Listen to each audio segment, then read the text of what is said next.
Now, we did this series last year with Sam, and I mean, I personally loved it, and I got a lot of positive feedback from it. So when Sam asked if we might reboot this, I was like, "Oh, heck yeah!" So here we are, and then with another awesome set of topics, we're going to be running these every other week starting today. And Sam, has such a wealth of knowledge. I don't know if you guys know about his book, but it is written also as a self-help book, which I think is really a unique thing, because it's a lived experience, and there's also a lot of pearls in there, for folks who are finding themselves in similar situations. Good question. Is it available on Amazon? It Actually, is, Roger, but what we talked about earlier, what are your thoughts on that, Roger? I'm so glad you asked, because everybody who's in here right now, we are actually going to give you guys a free signed copy of Sam's. Signed. Yes. Signed, yes. Yay. I Yes. have plenty right here by Right. my side in my own personal inventory. Absolutely. You So have hey, you know what? This is a teaser for the good stuff in the book. So you've heard it orally, and now you can actually read more about it in print. So I think it's a good transition, for people who are looking for something that's really applicable, but also something that is very reader friendly. So yeah, so if you guys want to stay on after the meeting, I'll just collect your names and where you want it sent, and then we'll get these shipped out to you guys. Hey, cool. So Sam, why don't you take it away? All right. Well, thank you very much, Roger. Thank you all so much for making time on your Friday to be with us today. So as it says here, I am a neurodiversity community self-advocate. More on the neurodiversity piece a little later in this presentation. And this author talk deals with a transformation in how I view my own disability. So a couple of key points, actually more than a couple. This gets a little involved. Sometimes radical things can happen when we listen to the lived experiences of other people. And I've been privileged through my advocacy efforts, through my activities in social media, through my public speaking, to meet all kinds of people in the autism, neurodiversity, disability communities from whom I have learned a great deal. Enough to the point where, in thinking about all that I had read of these individuals' lived experiences and thought about it from the perspective of the trajectory that my own life has taken, it led to a change of heart. As you'll find, if you have the time to read my book, A Long Walk Down a Winding Road, for reasons that I'll get into momentarily, in the book, which I wrote some 4 years ago, a little over 4 years ago that it was published, I talk a lot about how the word disability is problematic in the sense that if you let the notion that you're disabled sink under your skin, that it can compromise sense of self. It can have an adverse impact on self-esteem. And I railed against the term, as I have always railed also against the word disorder. My own feelings about the disorder label are the same as they have been in recent years, but there's been a transformation in how I view my disability. And that transformation speaks to a very important distinction between what is referred to as the medical model of disability versus the social model of disability. With the medical model, which through the writing of the book and really for my whole life prior to the writing of the book, this was the model that I bought into. I would argue not for the better, but for the worse. But there were good reasons rooted in my lived experiences for why I bought into the medical model. Basically, the medical model states that whatever our disability is, it's on us. It's intrinsic to who we are.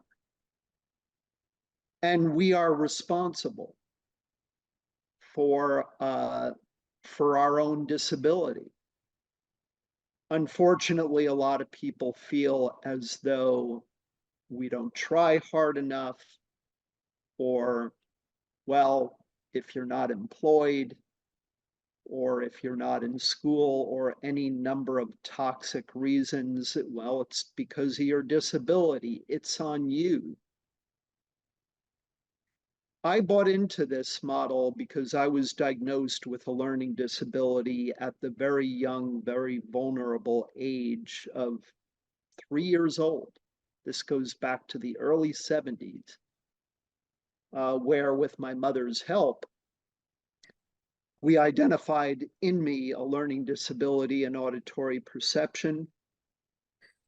This disability qualified me for special education. In retrospect, I'm grateful for my special ed opportunities because they helped me tremendously. But at the time, I wanted no part of it because it made me feel different. It made me feel less than my peers. It made me vulnerable to bullying. And I wanted no part of it. It continues to be the prevailing narrative to this day, although thankfully in recent years, the social model has emerged where disability isn't strictly intrinsic. It's this notion that there are external influences in society that are often disabling forces. Now, for me personally, with my autism, with my learning disability, I have challenges around self-awareness, awareness of other people, awareness of my surroundings. I tend to need more time to get through certain tasks than I know would be the case with most other people, particularly the non-autistic people that I know. And yeah, those are challenges, and I own those challenges, and I take responsibility for them, and they are what they are. But then again, as human beings, whether autistic or non-autistic, who doesn't have challenges that they own or that they face or that are intrinsic? But what I'm getting at with the social model, about which I learned from the sharing of lived experiences of others in our community, is that it's not all me. The bullying, the stigma that we deal with, the discrimination, what I call here othering, that you are other from us, that you are different in an unfavorable way, and really unrealistic societal expectations can be very disabling. As autistics, I and many others in the community believe that societal expectations around socialization, communication, thinking, learning, behavior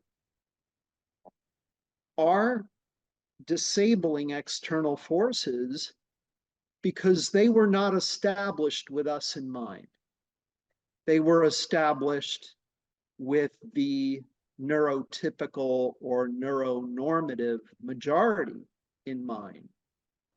The sad truth of the matter being is that we live in a society that regrettably just has a really nasty habit of pathologizing difference. It's not that we're disordered. It's not that we're exceptionally deficient in any way, but societal expectations often make us feel that way. Those are the external influences that I am primarily referring to, that as an autistic and learning disabled individual are those external influences that I feel are most disabling to me. So in my view, I am not disordered as the DSM diagnostic manual would have me believe. I'm different. Not deficient, not disordered, just different. I have a neurotype that happens to be in the minority. A neurotype that unfortunately, because of all that it carries, has rendered me disabled with respect to these societal expectations and with respect to the challenges that I know that I have. But autism is a neurotype. It's the way our brains are wired. It's the way our nervous system functions. And it is a naturally occurring neurotype, which has been around for as long as anatomically modern humans have been around. It's just that society, being what it is and being what it has been, takes a look at certain things and decides what's disordered and what isn't. And for worse, clearly, they decided to call our neurotype a disorder, ASD, autism spectrum disorder. The DSM-5 is not allowed to define how we need to view ourselves. We view ourselves in whatever light we choose to view ourselves. And I view myself as autistic, as strange as it might sound, even proudly autistic. Why? Because there are unique attributes, unique capabilities, talents that I have that I know others don't. And my neurodivergence, as it says here, is core to who I am, core to my sense of self. Other people look at it differently. And you know what? That's okay. I've met a good number of people.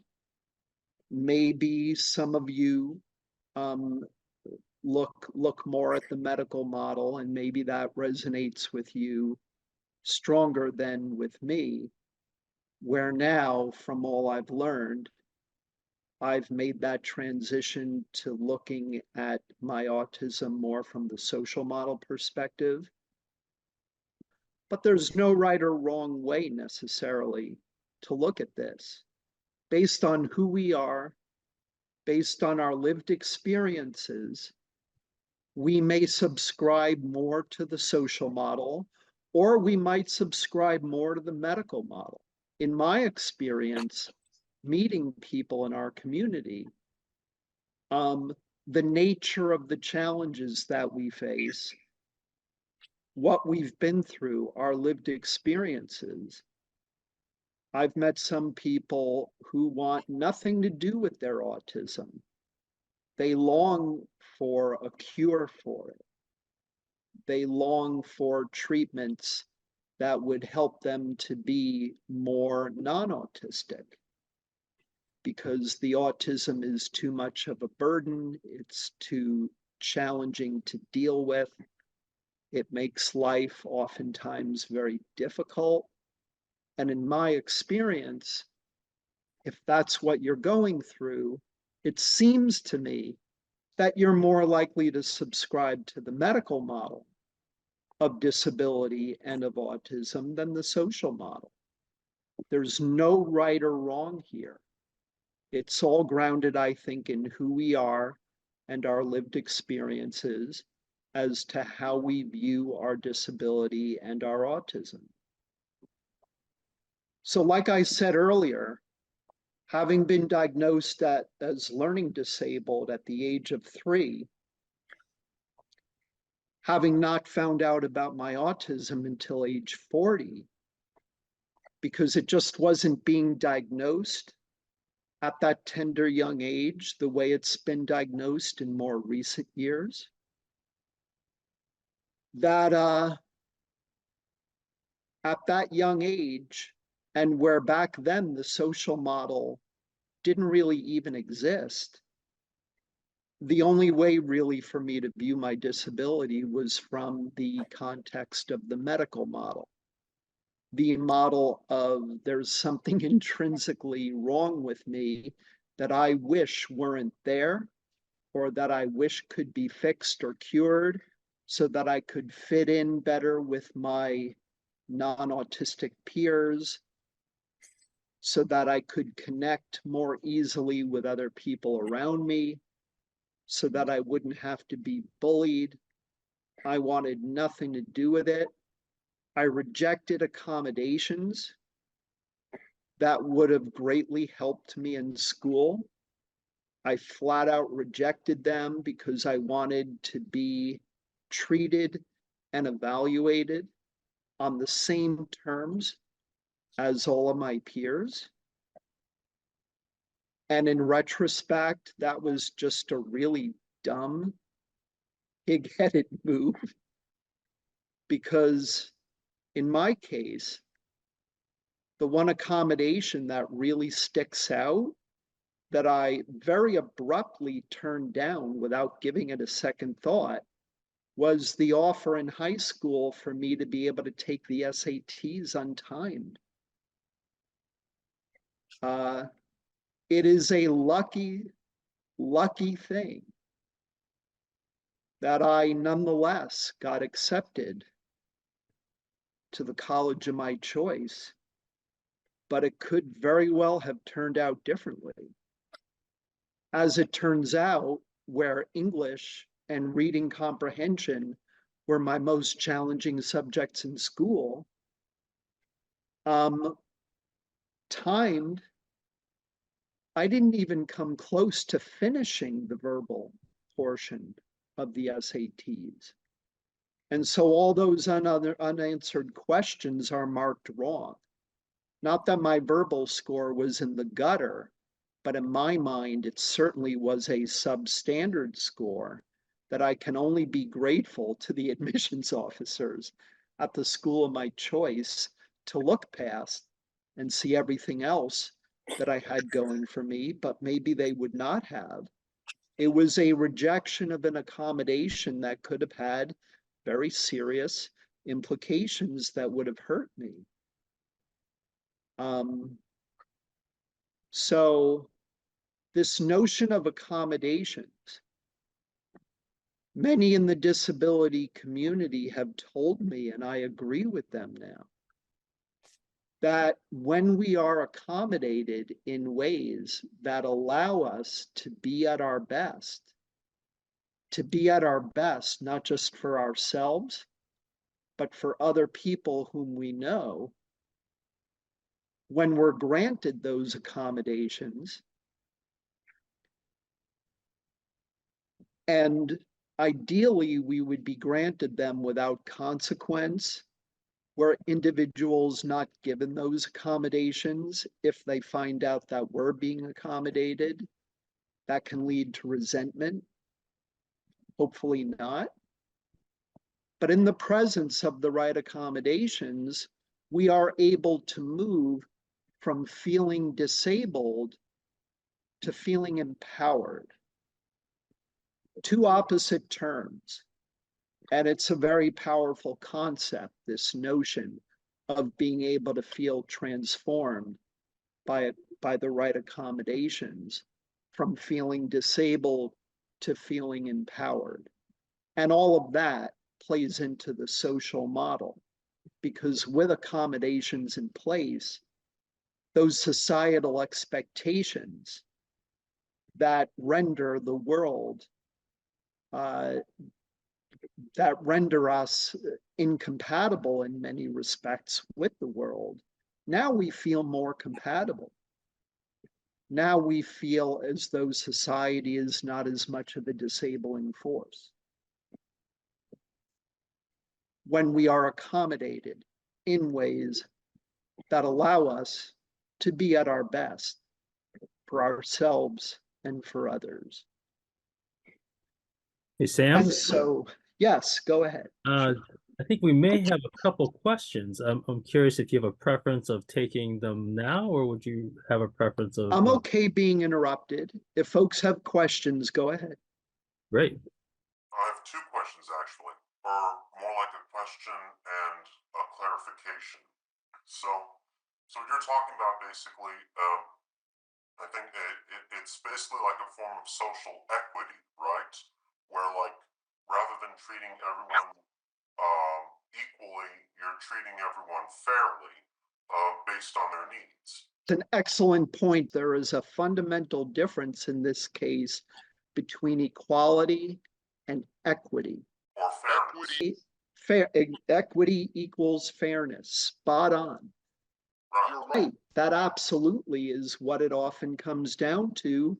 And whether you're autistic or non-autistic, we all in our own unique ways could use certain accommodations in order for us to be at our best. And it's about equity, because equal does not always imply equitable. They don't always equal each other. No, my big question is, because I don't know personally, but what is the difference between a disorder and a disability? Another great question. In our view, and when I say our, I'm referring to other neurodiversity and disability community self-advocates like myself.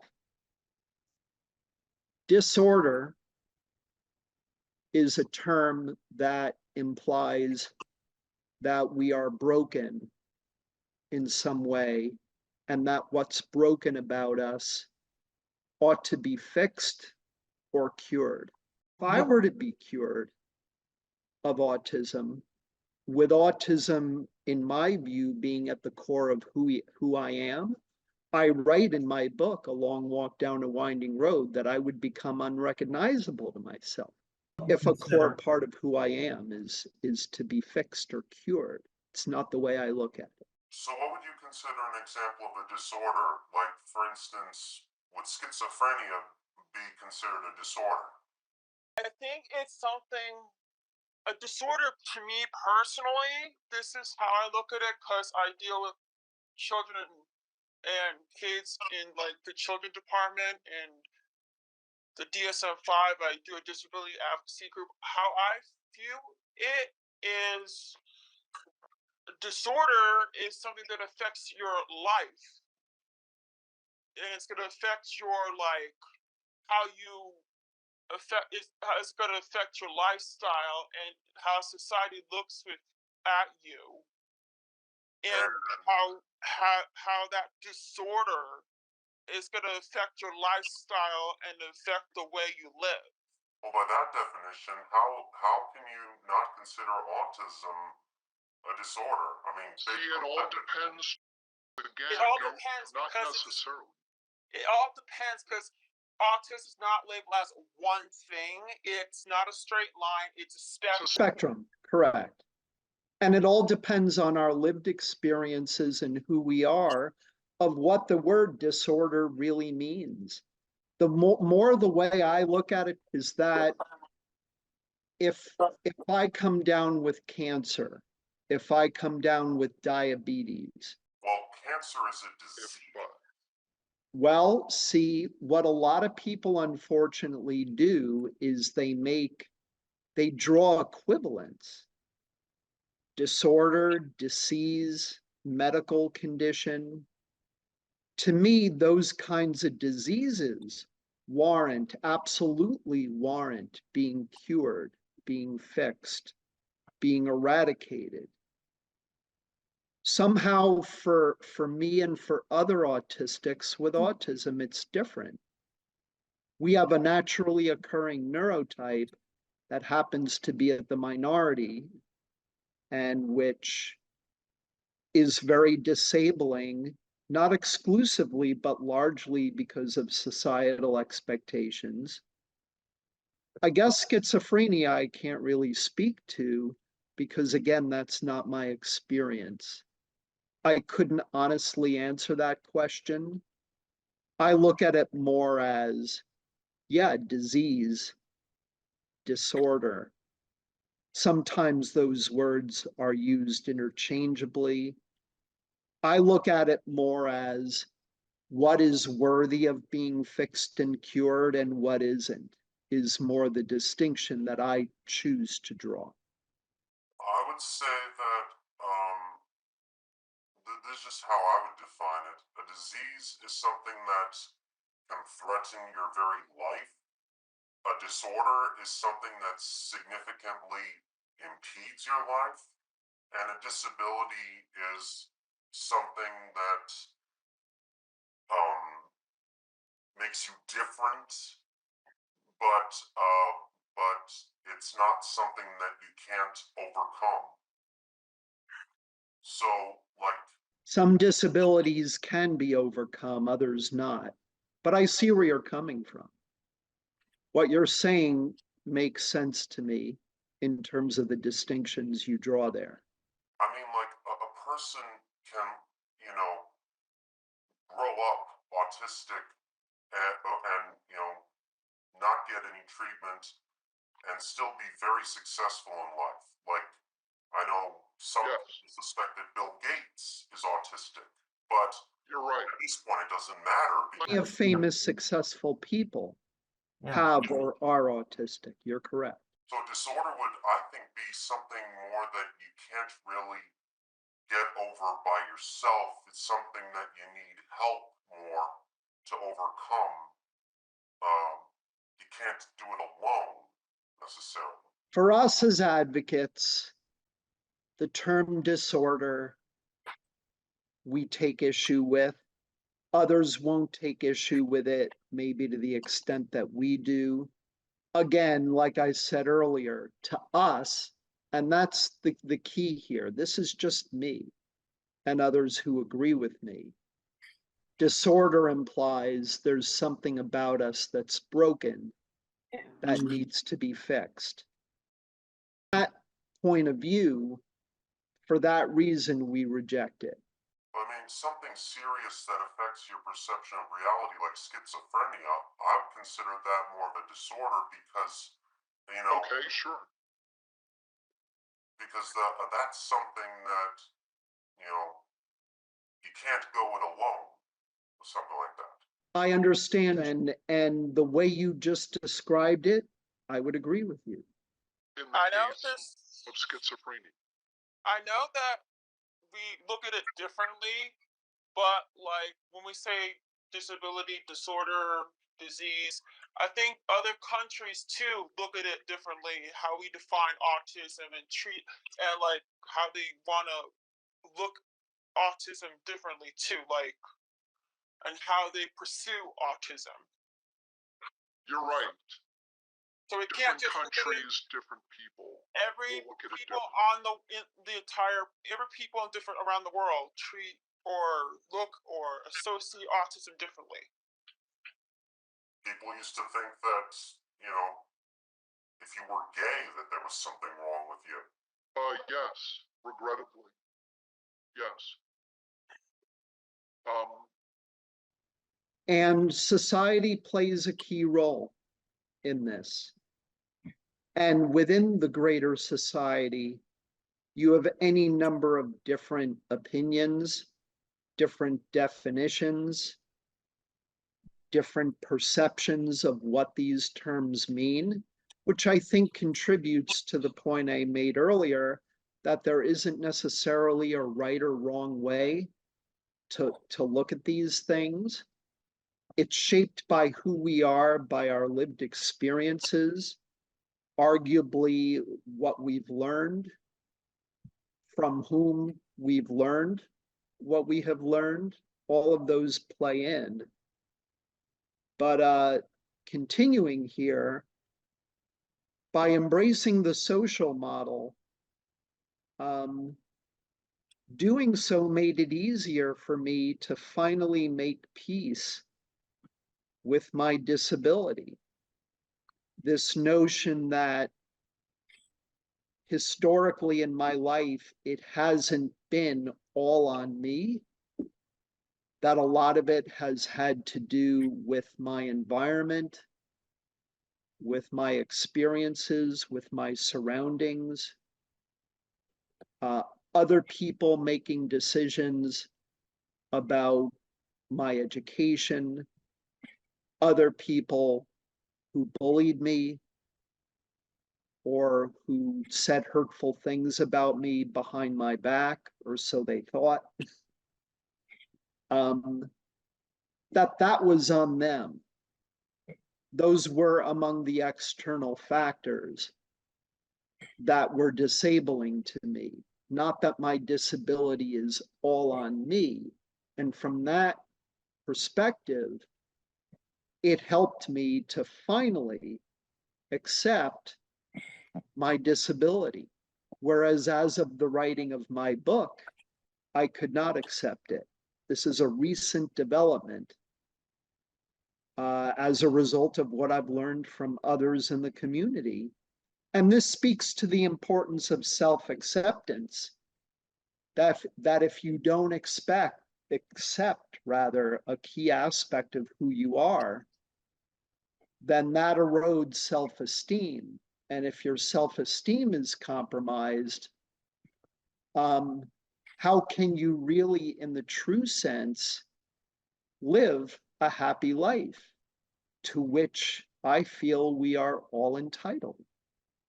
So a lot of this plays into self-acceptance.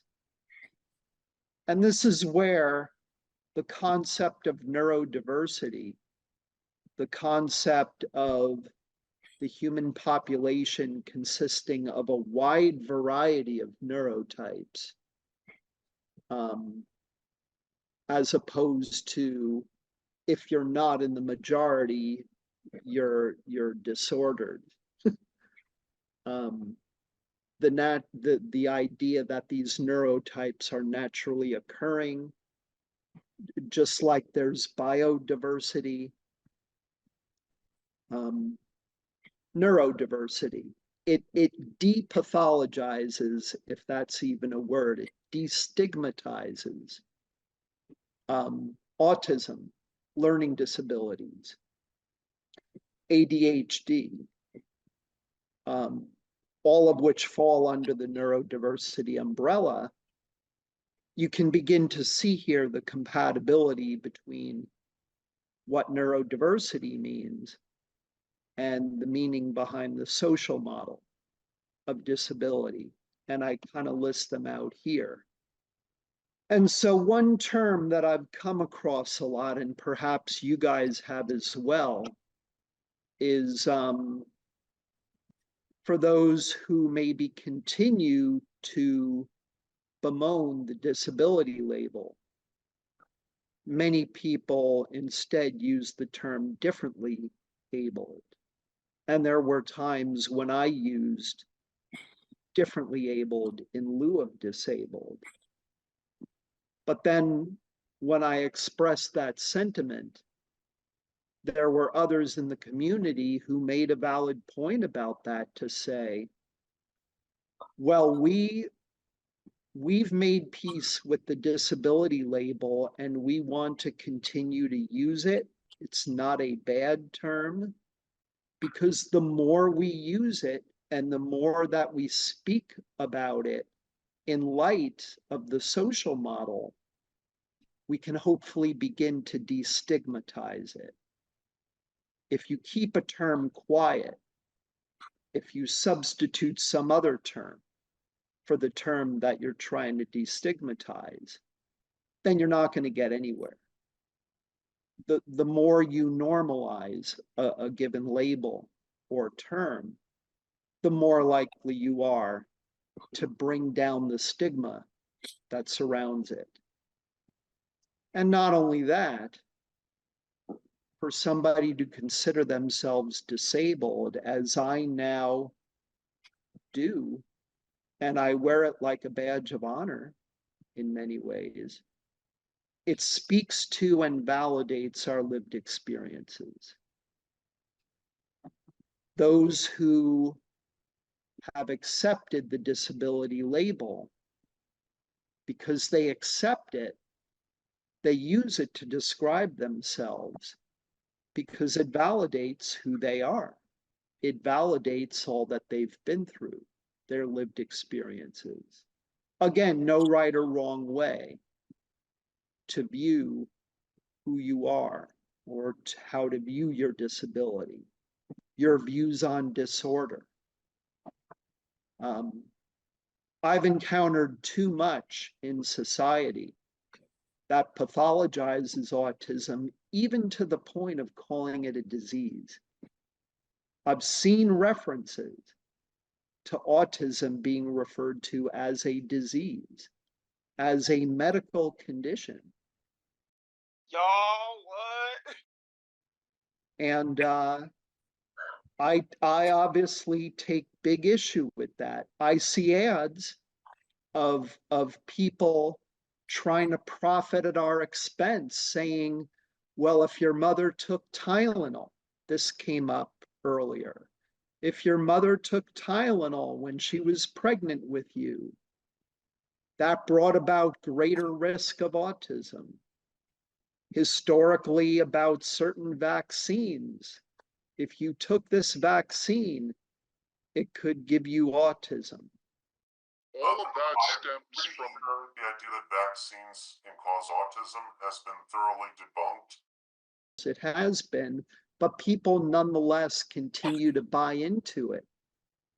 And as advocates, we're trying to flip the script on that. We're trying to change the narrative. They all speak to the medical model. And I differ with the medical model. I'm more aligned with the social model for these reasons. I'm not autistic because my mother took Tylenol or because she took the MMR vaccine or whatever else has been said of what can cause autism. My mother felt strongly that my father could have been autistic. His father, my grandfather. An abundance of evidence that it's hereditary, that this is a legitimate, naturally occurring neurotype, but that because it's in the minority and because it carries with it challenges that the greater society feels are unacceptable, that opens the door to all of this toxic nonsense, in my view. I don't consider myself diseased, disordered, or disabled. I just, as far as I'm concerned, I just see the world differently from, most neurotypical people. I just have a different view of the world. I love your outlook. Excellent. I'm with you on that. I can live a fully independent life. Yeah. But like any any neurotypical person, I just, it's some of the social elements that I, often struggle with, but I mean, you know, there are people who aren't autistic who have, you know, trouble with you know, Absolutely. certain types of social skills, and so I mean, like, We all have our challenges, and there's a lot of overlap. As I write in my book, that leads me to conclude that autistic and non-autistic people probably have more in common with each other than we might think, because non-autistic people are bullied. Non-autistic people have sensory sensitivities or certain challenges around socialization. Some people have challenges with self-esteem. You don't have to be autistic to face that challenge. It's just that they can manifest differently in some of us than in others. But in and of themselves, these challenges are common across all humans, whether neurotypical or neurodivergent. I mean, Albert Einstein could very easily have been It's on the all but certain he would have. because, like, you know, Yes. later in his life, he was teaching at Princeton, I think, and he would, you know, walk Institute for Advanced Study. he would walk into the classroom wearing a sweater, you know, with his hair all messed up. You know? Yes. Yes. Like, he didn't look like, you know, he worked at Princeton, you know. There are all kinds of people. Dan Aykroyd of Saturday Night Live's Right. Busters and Blues Brothers fame, the actress Daryl Hannah, Splash, Breathless, I think are two of her bigger movies. David Byrne, lead singer of the rock band The Talking Heads. All but certain that Andy Warhol, the artist, would have been diagnosed, just as with Albert Einstein, and a lot of speculation around some of the great historical figures, speculation around Mozart, around Beethoven, even Marilyn Monroe. But really, but unlike Albert Einstein, this is, you know, my opinion. Andy Warhol didn't come up with anything original. You're entitled to your opinion. I can't counter that because I don't know nearly enough about him or his work to be able to counter that. So, okay.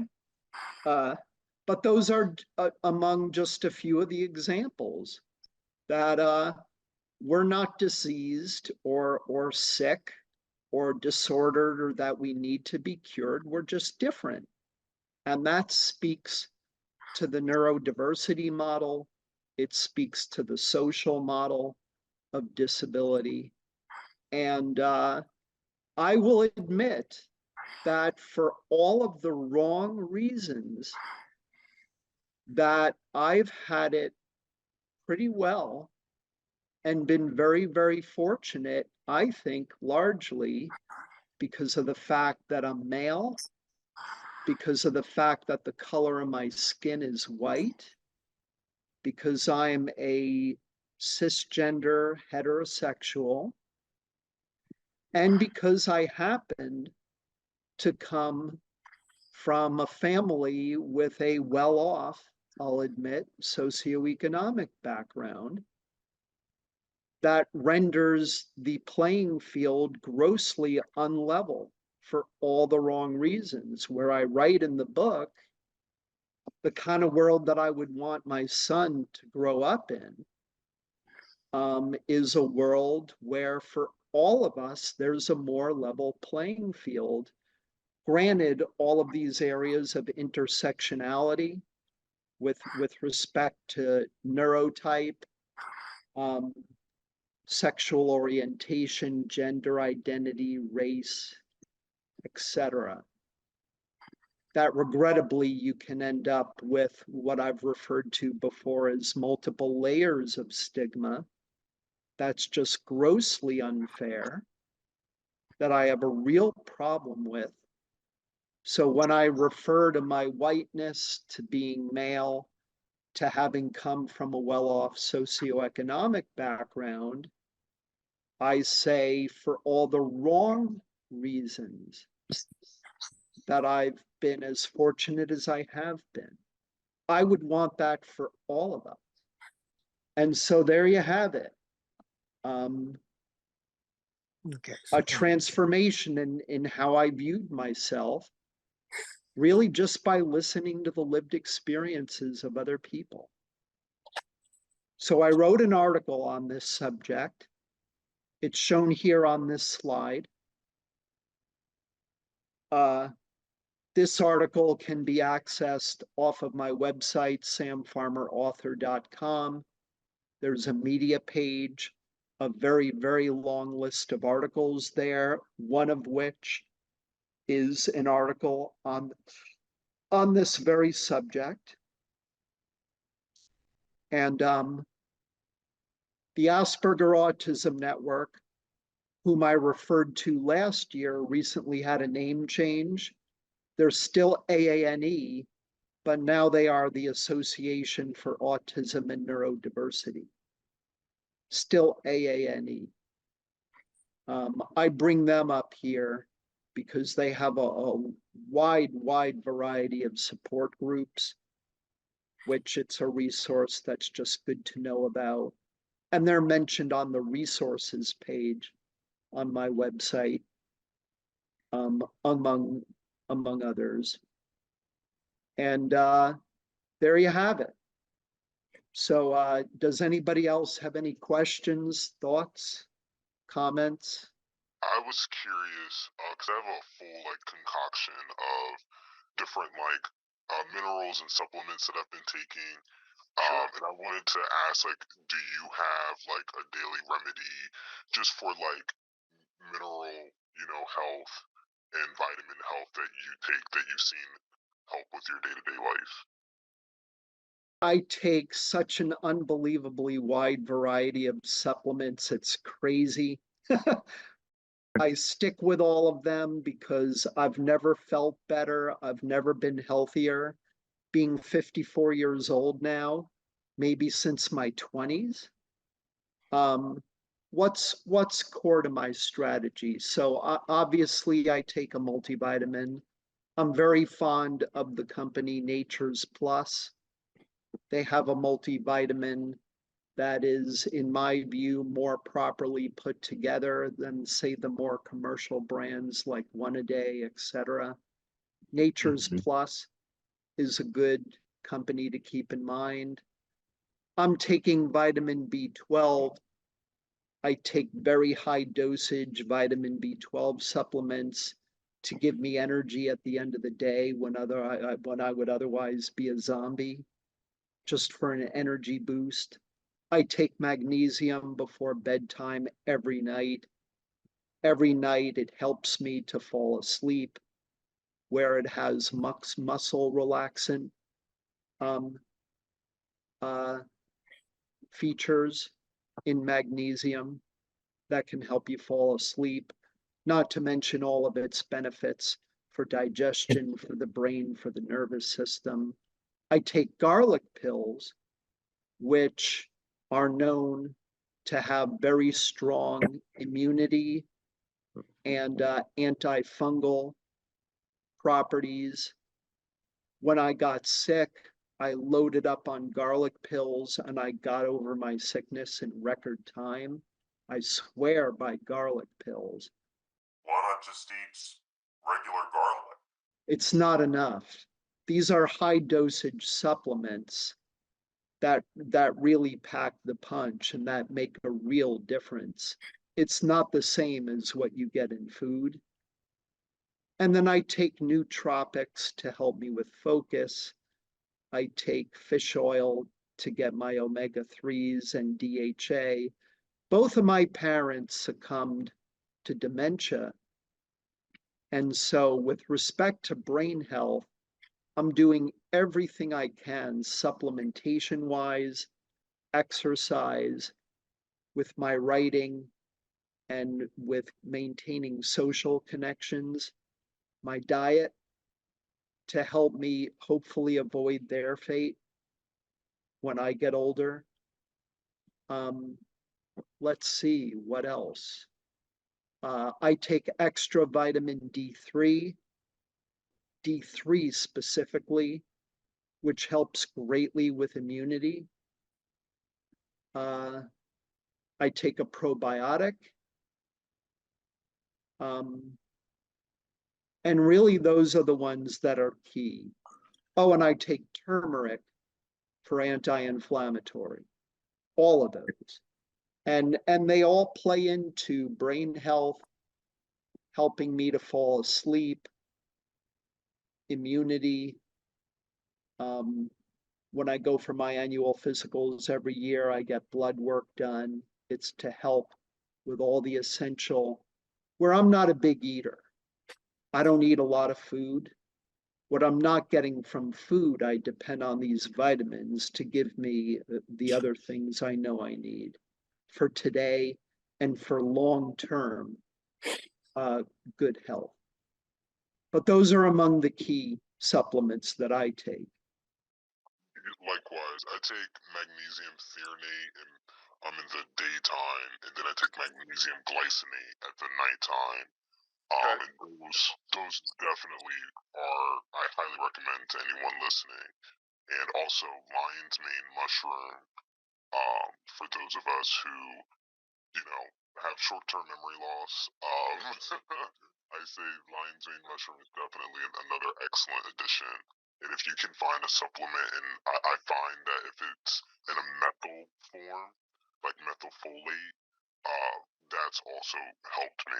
I sometimes find myself, when I try to cycle off, or I get to a point of where it doesn't feel like it's working, hence my question, because I was curious if there was anything that you took that kind of was like pretty consistent, and like you didn't get that downtime, when your body like gets too acclimated to it. Almost reminds me of that joke people make about how in the future all of our food will be in pill form. I wonder about that. That's that would be pretty far out in my view. Any other questions, comments, thoughts? If not, thank you all for attending. This was fun. There'll be 3 more of these in the coming weeks. Like Roger said earlier, at 2-week intervals, there are 3 more coming up. Would be good to see you again at those. Cool. Awesome. Well, thank you very much, Sam. Very enlightening as usual. Thank you, Roger.